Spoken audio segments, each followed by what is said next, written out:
So as you've got the angel's reins on your head, and we talked about this idea that Allah increases a person in honor with their humility. Your greatest test of humility and honor is going to come when you meet someone who has absolutely none of those things, right? And so you encounter people of no character. As Imam al-Ghazali rahimahullah ta'ala said, the greatest test of husn al-khuluq, of good character, is how a person deals with someone with su' al-khuluq, with bad character, right? That's where the flaws of the tongue come out. That's where the flaws of character, the flaws of the heart, arrogance, pride, so many of those things manifest in how you're going to deal with someone.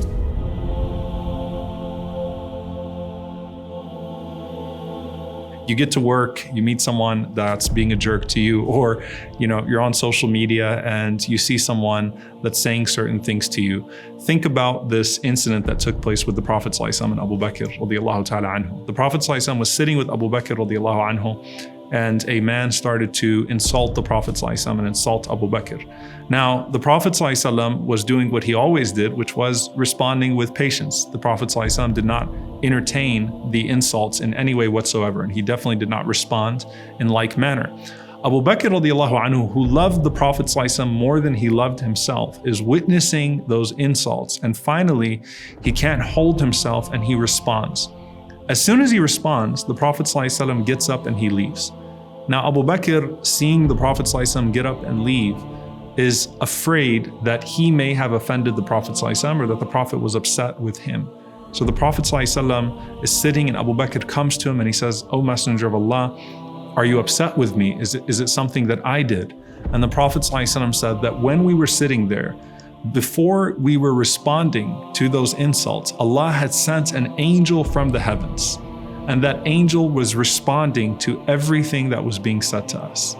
And then as soon as you started to respond, the angel left and a devil came and sat in its place. A shaitan came and sat in its place, and the Prophet ﷺ said, "I did not want to sit in the presence of that shaitan."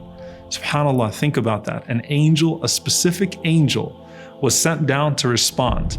And then as soon as you respond on your part, the angel leaves and a shaitan comes and basically eggs you on. And that's why the Prophet ﷺ said that strength is not in how you overcome another person. Strength is actually in how you overcome yourself. الَّذِي يَمْلِكُ نَفْسَهُ عِنْدَ الْغَضَبِ. Very powerful usage of language. The one who owns himself, still controls themselves in times of anger, in times of rage, right? They're still in the driver's seat, because ultimately what usually happens is that whether someone is speaking to you in a certain way in person or online now, since most of our interactions are on social media, right?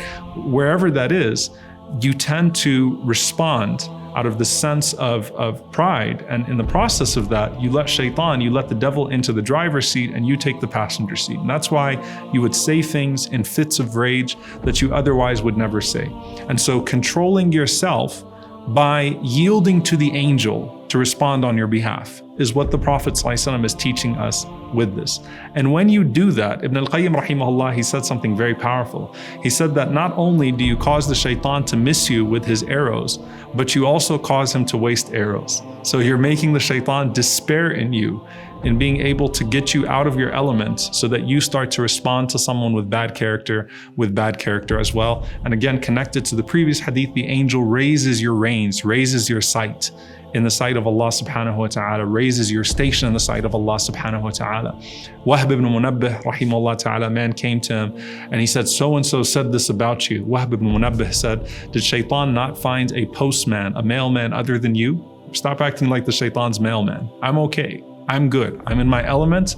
The angels will take care, because I said, Bismillah, tawakkaltu ala Allah, wa la hawla wa la quwwata illa billah. I put my trust in Allah subhanahu wa ta'ala. I was told that I would be defended. Fasayakfikahumullah. And Allah subhanahu wa ta'ala will surely suffice you through those angels that He has sent.